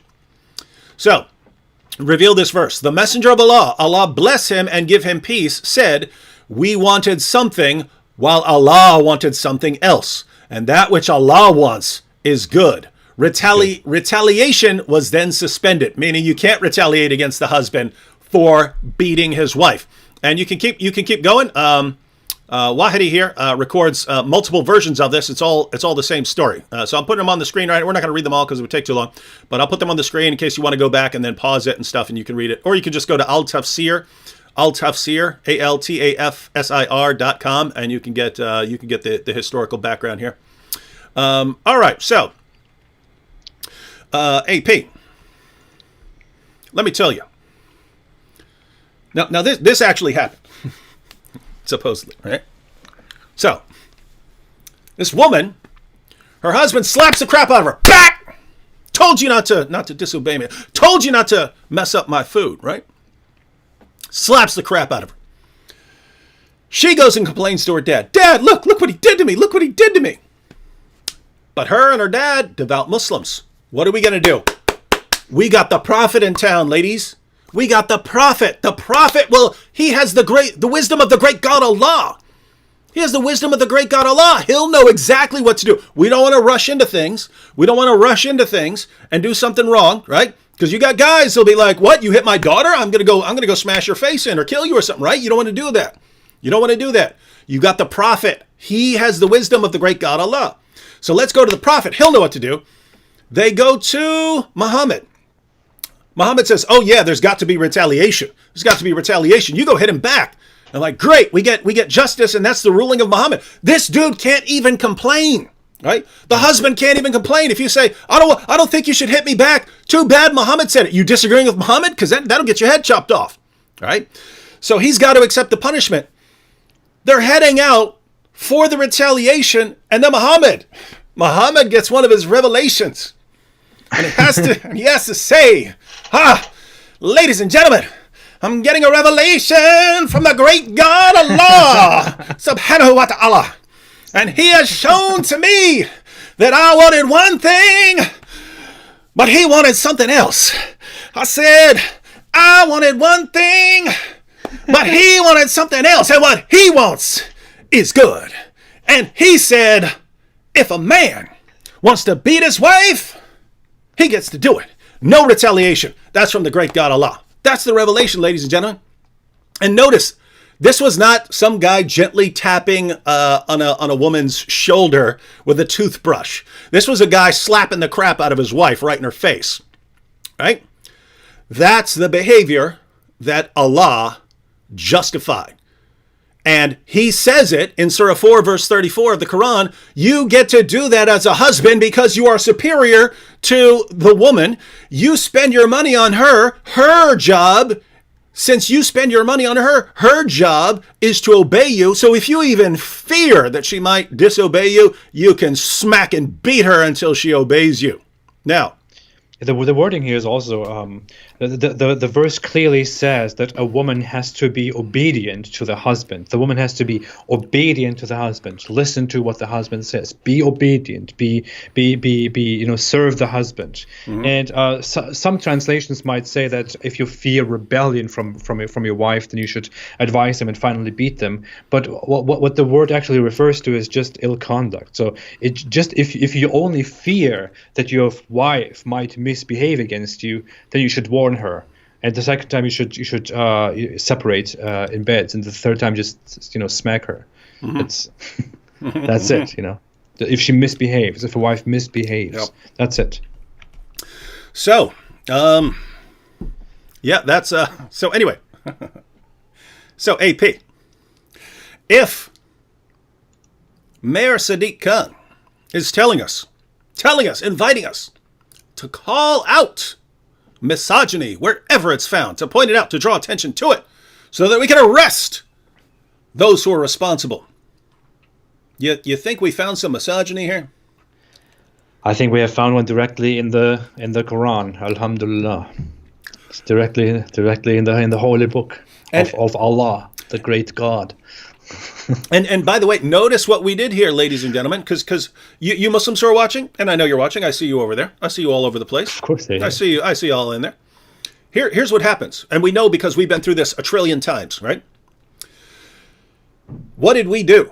We showed you what the Quran said. Then we went to the historical background to show you that what we say it means is actually what it meant in its historical context. What do your leaders do? They say, Muhammad is the greatest benefit to women who's ever lived. And if perchance you should ever stumble upon Surah 4, verse 34, by accident, we know it would have to be by accident because you don't read your Qurans. If you stumbled upon the verse because you heard one of us talking about it, because let's face it, the vast majority of your religion, you're only going to hear about from us. If you were to stumble upon that verse and go and ask your imam about it and say, hey, why does this verse say, as clear as day, that a man can beat his wife until she obeys him? What's your leader going to say? Oh, no. It's not saying beat. No. It refers to taking some dry grass and, tapping her with it to show that, you're displeased with her. Now, by the way, if you even understand the logic of the verse, you should know that's silly, right? Because it gives sort of stages of warnings, right? It says, so if you fear rebellion, then admonish them, so warn them, then banish them to a separate bed, and finally beat them or scourge them, right? So it's giving levels here, right? So it's saying, okay, first you warn them. Hey, woman, I'm warning you. You better get my food right next time. You better not be going out shopping with your friends. I will beat you up. You better not. Don't do it. I'm warning you. And then she still does it anyway. And then you say, all right, now I have to escalate. You go sleep in that separate bed over there. You don't sleep beside me. I'm really, really mad at you. And then if she says, I don't care, and does it anyway, then you're going to escalate again. Escalate to what? I'm going to tap her with a toothbrush. I'm going to take this thing and I'm going to tap her with that. Oh, ow. And that's going to teach her a lesson. That's the final stage, woman. And then she's going to obey you, really? After she didn't obey you when you warned her, didn't obey you when you separated your bed from her, now all of a sudden you tap her with a toothbrush and she's going to, now I'm going to obey. Now I'm going to be obedient, right? So the interpretation is completely idiotic, even according to the verse. But that's what your leaders will tell you anyway. Why? Because their goal is not for you to know the truth. Their goal is to hide the truth from you, to keep you from leaving Islam. Right? So notice, we didn't do that. We didn't give you some stupid interpretation. We told you what the interpretation was according to the historical background when this verse was revealed. This verse was revealed in the context of a situation where Muhammad was about to pronounce punishment for the man for beating his wife, and Allah says, no, don't tell them that there should be retaliation against the husband. Allah, declare that the husband has a right to beat his wife into submission, and therefore no retaliation. And Muhammad said, I wanted one thing, Allah wanted something else, and what he wants is good. So what's good? What's good? The husband being able to beat his wife with no retaliation. That's what Muhammad declares is good. That sounds misogynistic to me. I agree.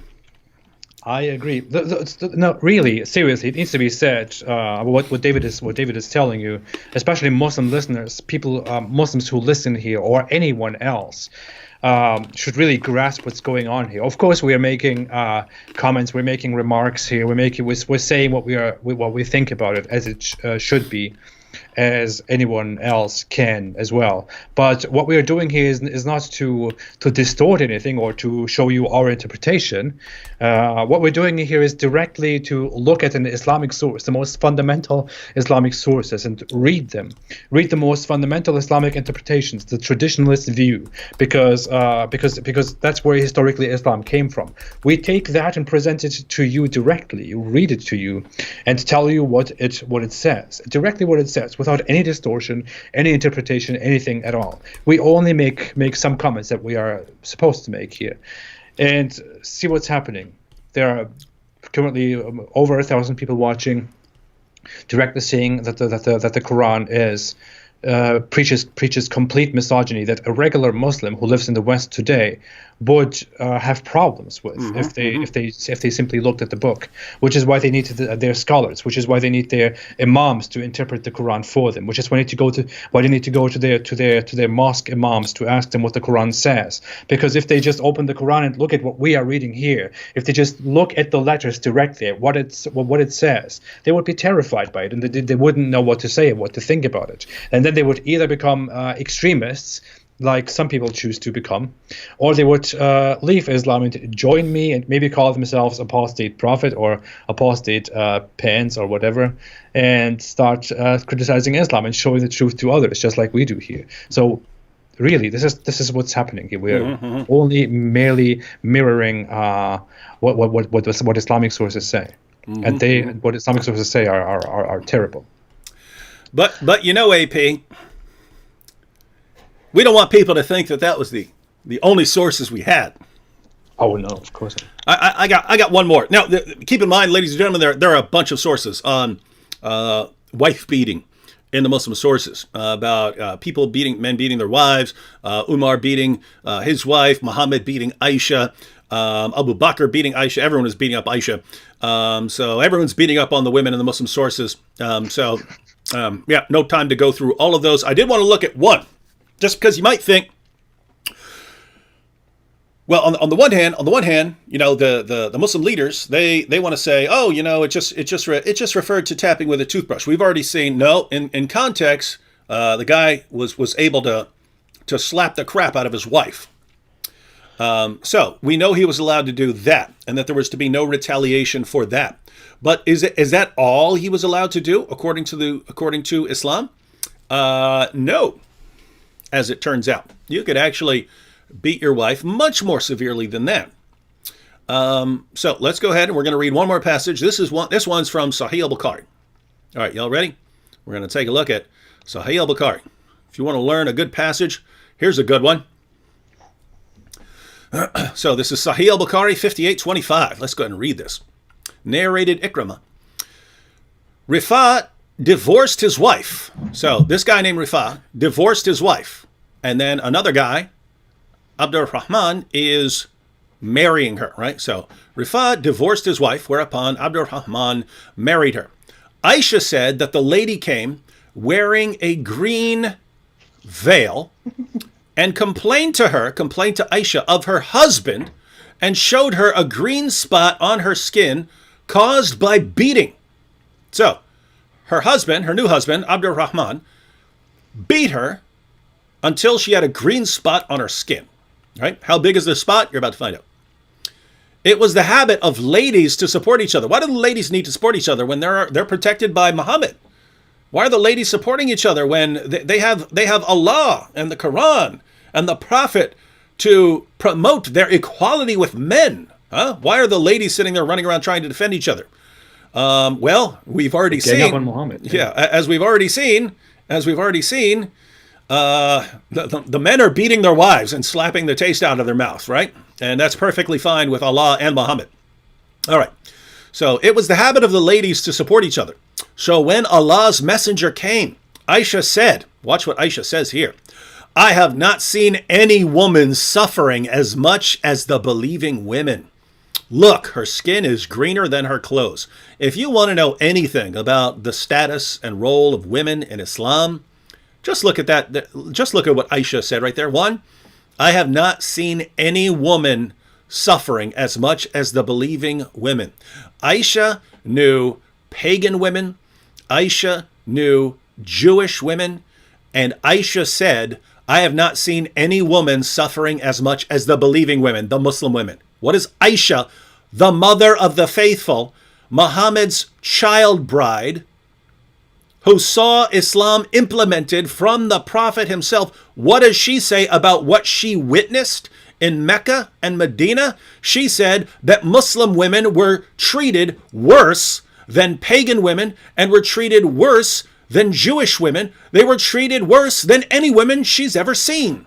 What do Muslims tell us today? Oh, Muhammad was the greatest feminist who ever lived and the champion of women's rights, and Islam brought equality and all this stuff. Why can't you listen to the mother of the faithful who saw what was happening with her actual own two eyes? Why do you listen to these liars? All right. Aisha has no idea what she's talking about. The women who suffer the most are the Muslim women in the West who are mistreated through Islamophobia in the West. That's yeah. Yeah, and she doesn't know what she's talking about. She's too young. She has no idea. She's dumb. She's only 9 years old. What could she possibly know? You guys, this religion is sick, man. This is sick stuff. All right, so Aisha, the mother of the faithful. That's her title in Islam, everyone. The mother of the faithful. That's how esteemed she is. Aisha said, I've not seen any woman suffering as much as the believing women. Look, her skin is greener than her clothes. Now, obviously, the Prophet, who justified with his revelations the beating of women, is going to rush to this woman's defense, right? And show his wife Aisha that such wife beating is not allowed in Islam, right? Let's find out. When Abdurrahman heard that his wife had gone to the Prophet, so this guy who beat his wife until her skin turned green, remember, Aisha said her skin is greener than her clothes. This guy who beat his wife until her skin turned green hears that his wife went to Muhammad. Now, you better watch out, lady. What? You got a little too much lip there, right? When Abdurrahman heard that his wife had gone to the Prophet, he came with his two sons from another wife. He came with his two sons. So he had another wife, and he had two sons with her, right? She said, by Allah. So this is what the woman who with the green skin now said. She said, by Allah, I have done no wrong to him, but he is impotent and is as useless to me as this, holding and showing the fringe of her garment. So this is, this part's kind of funny, right? She shows part of her dress and says, he's as useless to me as this, meaning sexually, right? Yeah. This guy's not able to perform. He's impotent and he's as useless as like a piece of cloth, right? He can't, in other words, he can't get erect, right? To do anything for her, right? So she says, by Allah, I have done no wrong to him. So in other words, he's going to justify the beating by saying that she's talking trash about him. She's going to justify her position by saying, no, I'm not. I'm telling you the truth. All I've said is the truth. He's impotent and he's useless to me, holding and showing the fringe of her garment. All right, let's see. Abdurrahman said, by Allah, O Allah's messenger, she had told a lie. I am very strong and can satisfy her, but she is disobedient and wants to go back to Rifa. Now notice his version of the story, right? Because that's the one Muhammad believes, right? Her new husband, the guy who's beating her until her skin turns green, he's saying, no, she's just running around talking trash about me because she wants to go back to her old husband. She wants to go back to her old husband, so she's talking trash about me. That's why I beat her until her skin turned green. Now she's coming and crying to you about it? She shouldn't have lied, right? All right. So by Allah, O Allah's messenger, she has told a lie. I am very strong and can satisfy her. Not as strong as you, Mr. Prophet, because you have the sexual strength of 30 men and can have sex with 9 women and girls a night, not counting your sex slaves. That's what a man you are. I'm not that manly, but she has told a lie. I'm very strong and can satisfy her, but she is disobedient and wants to go back to Rifa. Allah's messenger said to her, if that is your intention, this is like epically disturbing here. Allah's messenger said to her, if that is your intention, then know that it is unlawful for you to remarry Rifa unless Abdurrahman has had sexual intercourse with you. Right? So this is messed up, right? No, this is brilliant. This is some. I mean, it's sick stuff, but this is brilliant, right? Notice what, according to Islam, if you divorce a man, then marry another, you can't go back to the former husband and marry him unless you've consummated the marriage with your new husband. You can't go back to your other husband. You can't go back to your other husband until you've consummated the marriage with your new husband, right? But her entire justification for talking trash about him is that her husband is impotent and she can't have sex with him. You see the problem? So Muhammad is saying, hey, you've got this guy. He's beating you until your skin turns green and there's nothing you can do about it. You can't leave him because you can't leave him until you have sex with him. And you're telling us he's impotent. So the only way you could ever be allowed to leave him is if he had sex with you, but then you'd be admitting that you're falsely accusing him. This is some crazy stuff. This is some crazy stuff. Yeah, this is brilliant. It's brilliant, but it's like demonic. It's insane. I was a religious Muslim when I first found out about this stuff. You know, I was very religious and I was studying Islam. I was trying to find out more about my faith, and I actually came across this in a book that was summarizing Islamic rules, Islamic law, and morality. And I came across these rulings, and as I was reading through them, I thought to myself, what the hell? What is going on? You know, what am I reading here? Is this really what my religion is about? Mm-hmm. But I didn't think about it this way. I didn't think, what the heck is this? You know, is this my religion? I didn't think that way. I was just very shocked, and I couldn't properly reconcile those very sick, messed up, disgusting things with my desire to believe in a beautiful religion. So that was just one of those things that I chose to ignore. But dear people, dear everyone, dear friends, this is what Muslims actually believe in. This is what Islam actually is. You know, this is one of the fundamental sources of Islam, and stuff like this is found in typical books about Islamic law. It appears there, and you read this, and a regular Muslim grows up, a regular Muslim who learns about, who chooses to learn about Islam, or who is educated in the laws and morals of Islam, learns these things. To me, it was completely messed up and shocking and weird, because I grew up in the West. I didn't grow up with being exposed to proper Islamic teachings and scripture. I became familiar with it much later, and then I became shocked reading stuff like this. But this is actually fundamentally part of Islamic law, Islamic religion, Islamic tradition. So really, it's weird. It's messed up. Yeah. So just to recap, ladies and gentlemen, woman leaves one husband, goes to another husband, and he beats her until her skin turns green. Aisha tries to help her out because the women realize the men aren't helping them. They have to sort of help each other.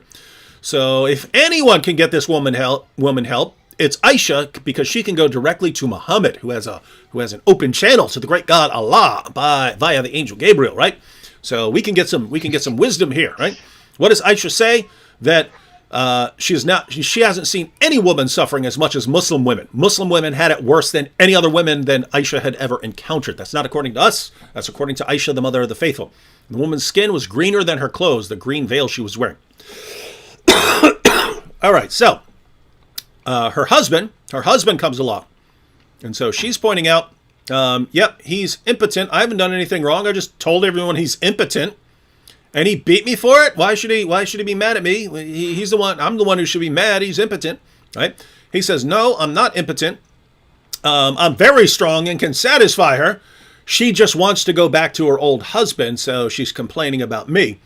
I'm beating her into submission. Now she probably thinks that you're going to give her justice by calling for divorce and then sending her back to her own husband. Muhammad says, nope, not at all. In fact, she can't go back to her old husband until she has sex with you, and she's running around telling everyone you're impotent. So that's not going to work. Let's go ahead and finish a little story.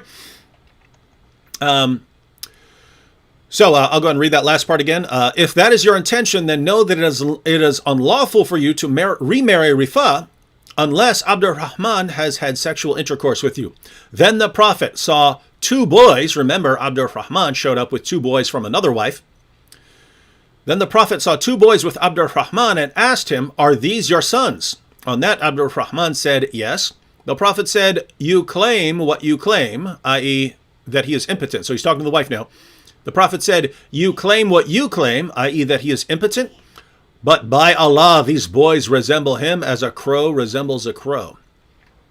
So Muhammad calls the woman a liar, saying, you say this guy's impotent, but he's got sons by his other wife. So he's obviously not impotent. He can obviously have sex. And so you're obviously lying about him. His version of the story is correct. You just want to go back to your old husband. You've been lying about this guy, and therefore, end of story. Why? Because he's allowed to beat you for rebelling against him like this. And notice, what did this man do? He beat her until her skin turned green. So you can slap your wife in the face. You can beat her until her skin turns green. That's all found directly in the Muslim sources, directly from Allah and Muhammad. That's what we have here. And look, what does Umar Mujahid say? He said, I'm done here. I'm going to read the Holy Quran, the women chapter. So he's going to read it. He's going to read Surah 4, verse 34. Don't stop there. You want to read Surah 4, verse 3, which talks about marrying up to 4 wives, unless you're Muhammad, then you get more. 4 verse 24, right? That's where you can take sex captives. And when you read the historical background in the Hadith, you find out that it's captives, even captives who are married. You capture husbands and wives. You take the women back and you can rape them all you want. There's some wild stuff. All right, we should be wrapping up here in a few. AP, what are your thoughts on all this? This is all the sources I wanted to go through. I think you have pretty much summarized it. It's yeah. It just shows to us how Islam in its fundamentals is extremely misogynistic, puts the woman into the position of a second class human, as explained earlier, and also authorizes the regular believer, the regular Muslim man, to be completely harsh and brutal to the woman. Not only that, it also reveals how sick and messed up Islamic law and Islamic morals are in how divorce and marriage works. It is absolutely stupid. You cannot possibly reconcile that with our modern, more reasonable understanding of humanity, of morals, of anything at all. And coming back to Sadiq Khan, I would like Muslims and others to look at the Quran and Islamic morality, Islamic laws, and understand if they think this is okay by Sadiq Khan's definition of what a hate crime is, or what a hate crime against women is. Mm-hmm. Because the Quran is a hate crime altogether. It is a hate crime against not only against people of other religions, such as Christians and Jews, when it tells us that Christians and Jews were the worst of creation, not only against all other disbelievers, when it tells us that all disbelievers are the worst of creation, not only against slaves and everything that you can possibly find out there, but also very basically against women, who are half of our society. It's unacceptable. It's unacceptable, but this is what Islam is. Mm-hmm. Yep. So, this is something I believe. I mean, we've been seeing it a lot. We're going to see it over and over again. We're going to see Muslim politicians in America and Europe calling for all these political regulations, legal changes, and so on, that if they were applied consistently, would completely destroy Islam, right? It would call for the banning of the Quran, or call for imams to be locked up for hate speech and things like that. But they've just come to expect that the rules don't apply to them, right? It's just become part of their belief that, hey, whatever rules I'm calling for, they obviously don't apply to Islam. Why? Because for 14 centuries, the rules have just not applied to Islam. Yeah. And the pattern there is, at first, the rules just don't apply to Muhammad. Like with the wives. Ladies and gentlemen, I received a revelation from the great God Allah. Muslims can have up to 4 wives. Unless you're me. You get 4, I get more, right? That's the rule, right? Doesn't apply to him. Right? And then that sort of gets expanded to where everyone else has to follow these rules, but the rules just don't apply to Islam, right? Everyone else has to be tolerant of Islam, but Islam doesn't have to be tolerant of anyone else, right? And so we're just going to see this, and that's when we just have to call it out. Here's a quick question. That is true. Here's a quick question, the super chat. David Anderson says, guys, a side issue, but a question I've been pondering for a long time. Is there any historic record of the existence of Aisha, or is it all just Islamic folklore? Thanks. What's your position? Because there are people who are very skeptical of the Muslim sources and who either deny the existence of Muhammad or think that we just can't really know because the sources are too late. I generally favor the overall general Islamic timeline and characters. So I understand that there are some problems in terms of the lateness of the sources and stuff like that, but I usually operate based on what's called the principle of embarrassment in history, namely that if people were making something up, they wouldn't make something up that's embarrassing to their case. They would make something up that's positive. And there's so much that was clearly embarrassing to the Muslims who are recording stuff because they keep trying to water it down and justify it, that the only reason I can imagine it being in there is if some of these things actually happen. But notice, when I find in the Muslim sources people recording things like the satanic verses or Muhammad thinking he was demon possessed or Muhammad trying to commit suicide or Muhammad believing that he was a victim of black magic and things like that, Muhammad taking the wife of his own adopted son. When I see these things in the Muslim sources, and if you don't know what we're talking about, just keep watching our videos, right? When I see these things in the Muslim sources, I say, okay, I don't see a lot of good reason for someone to just make up those stories. But here's the thing. If these guys were recording that stuff, even stuff that's embarrassing, oh, maybe I can trust them on some of this other stuff too, right? Not just the embarrassing stuff, but some of the just general historical stuff. Can't trust them completely, like, especially if they start contradicting each other. If they start saying that Muhammad performed miracles and stuff when the Quran says that he couldn't. Then I look at that and I go, okay, maybe I can trust the overall timeline here. And so, yes, I think Aisha was real. We have records. The records are pretty late, but the question is, can we trust, that there was an Aisha, that she existed, that, some of the stories are true? I would say yes. What are your thoughts, AP? Well, I would say it has been fairly established that Muhammad did definitely exist, and that many of his companions exist. I think we definitely know for sure that the second Caliph Omar existed. That is historically established. We don't know very much about all the other characters before that in Muhammad's time and what happened to them, how they lived. But I think if we look at hadith literature, the reports about Muhammad's life and the lives of the companions of Muhammad and their words and all that stuff, I think it is pretty. It should be assumed that much of it is actually true. That much of it actually reflects how Muhammad actually lived, stuff that he actually said, and the same goes for all the people around him. Of course, there are some problems with details in the life of Muhammad and in the sayings of Muhammad and his people. There are details, and we will never know what really happened in his brief little weird history. But I think we cannot doubt the fact that Muhammad did exist, and that his little wives existed too, Aisha, for example. Especially since Aisha also plays a huge role in the major division, in the major schism between Sunni Islam and Shia Islam. She plays a huge role in that. So Ali and Aisha most probably did exist. Otherwise, it would really make no sense that the whole Shia-Sunni separation happened. Mm-hmm, mm-hmm. That's a very complicated topic that I don't think we have time for. But it's basically that Muhammad's wife Aisha later started a fight with Ali, who was the fourth caliph, and that's like considered one of the big or the first schisms of Islam, which started the crack of Islam and split Islam in half, which is in two, which is Shia Islam and Sunni Islam. Yeah, and from there we know that Aisha was probably real.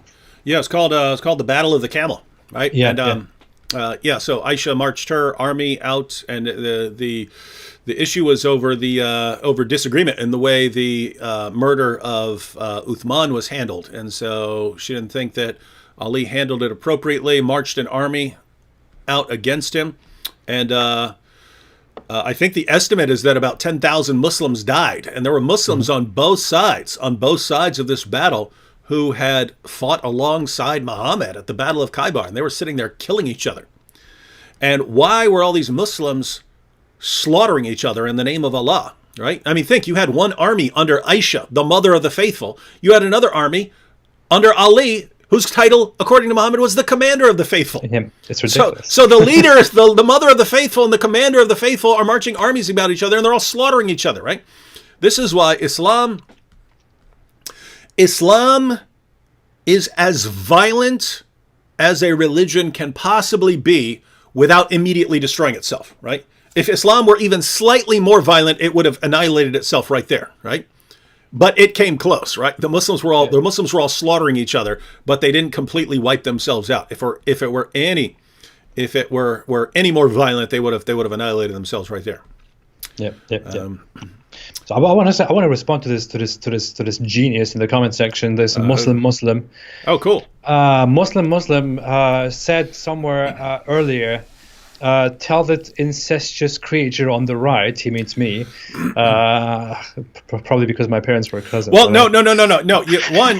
One, you don't know, because you don't know if this guy can tell his left from his right. So he might mean me. So let's just be clear on that. So he means me. He said, okay, ask the incestuous creature on the right to recite the tashahhud.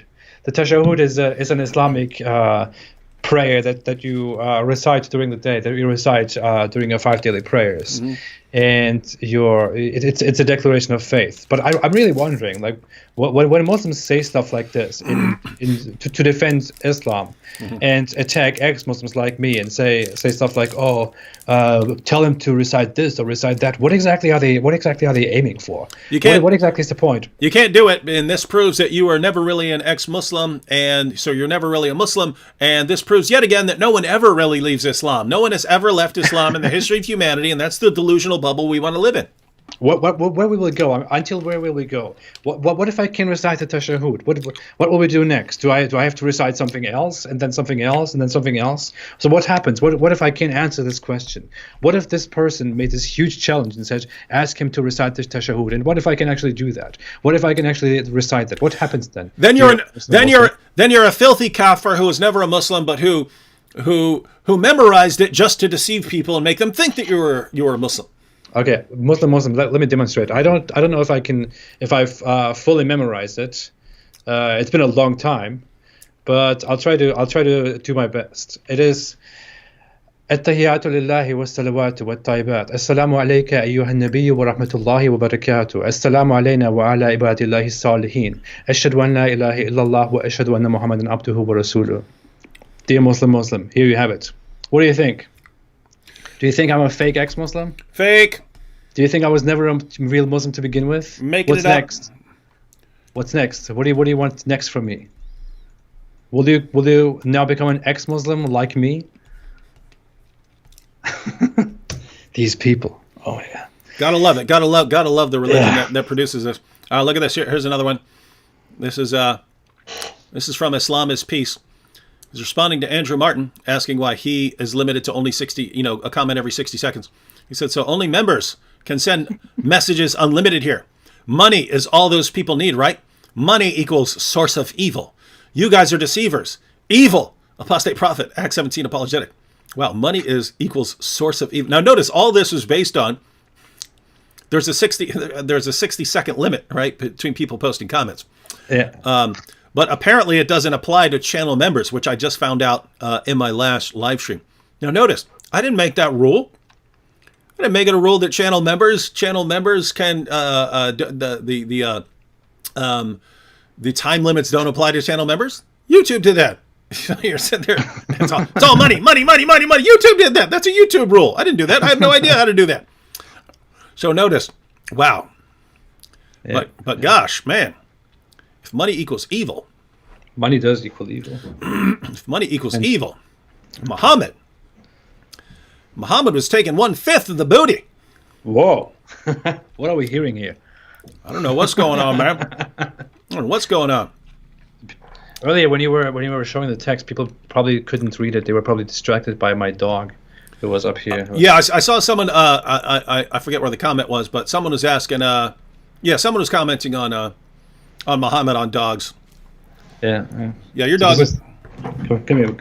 Depending on the ruling.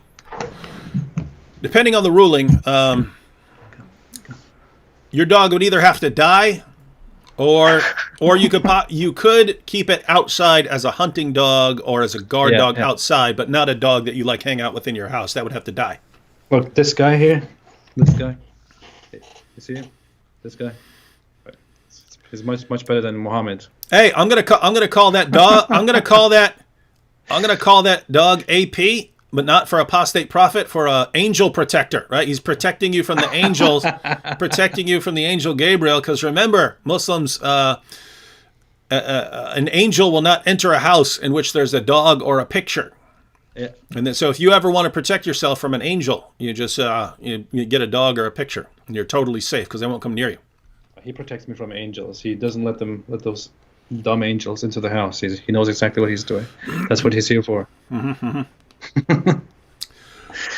All right, AP. We've been on for two big hours, but yep. Hope everyone learned a lot about the hypocrisy of politicians. And yep. And I just want to say, I'm one who I don't have a tremendous problem with a Muslim being a politician. If it's someone I trust, like Nabil. If Nabil, when he was still a Muslim, had become a politician, I'd trust him because I knew him, right? So I don't have a problem with Muslims being politicians and things like that. I do have a problem when they're calling for things and somehow assuming that the rules they are demanding be enforced will never be applied to their own religion and ideology. And so what they are demanding is endless inconsistency and hypocrisy and double standards. And even though that is part of Islam, that disturbs me, right? Because they're kind of smuggling into politics the double standards of Islam, right? Where where the same rules do not apply to different kinds of people based on their religious beliefs, and that's disturbing. All right, final thoughts, AP, before we sign out. Honestly, when we talk about Muslim politicians, I don't have a problem with it. I don't think it is. I don't know. I'm in a weird position to speak about that, but I would say I don't necessarily see a huge problem with a Muslim leftist being a politician in the West, especially if that Muslim leftist introduces policies and ideas that are contrary to Islam and contrary to Muslim Islamic society. Because I believe it could just be, that person could actually change the minds of some Muslims. It could actually set a different standard for Muslims, and that could be something positive. Mm-hmm. And I always say, if something corrupts Islam, then I'm for that, and that is the corruption of Islam. So I'm for the corruption of Islam. But then again, so that's why when people say, "Oh, he's a Muslim and he's the Muslim mayor of London, what are we doing?" I don't really see that big of a problem with it. But the fact that we have a politician who is the mayor of London, which is one of the biggest, most important cities of the West, who is a Muslim and who is a proud Muslim, whom we call a Muslim, whom he himself also calls a Muslim, that's kind of a whole discussion that we probably should have, but it goes into a whole different direction. Mm-hmm. But yeah, people should also definitely pay attention to the fact that he's not a good Muslim. If he was a good Muslim, he wouldn't be the mayor, because not even the Muslims themselves would want him there. Mm-hmm. Yeah, that's true. All right, thanks AP for joining me. Thanks everyone for watching and contributing in the chat and to the discussion. Anything else? Just so again, remind you, if you're not familiar with our upcoming debate, be aware of that. If you are not subscribed to the Apostate Prophet's channel, I believe I put the link in the description box. So remember, once we reach these 2 milestones, which are coming up in a couple weeks, then we're going to have our debate. So if you want to speed those up, you can by subscribing to AP's channel and binge watching our content. All right, everyone. We will catch you next time, and I'm sure we will have some videos coming up soon. All right, catch y'all later. Thank you all so much. Stay away from the coronavirus. Stay away from Islam.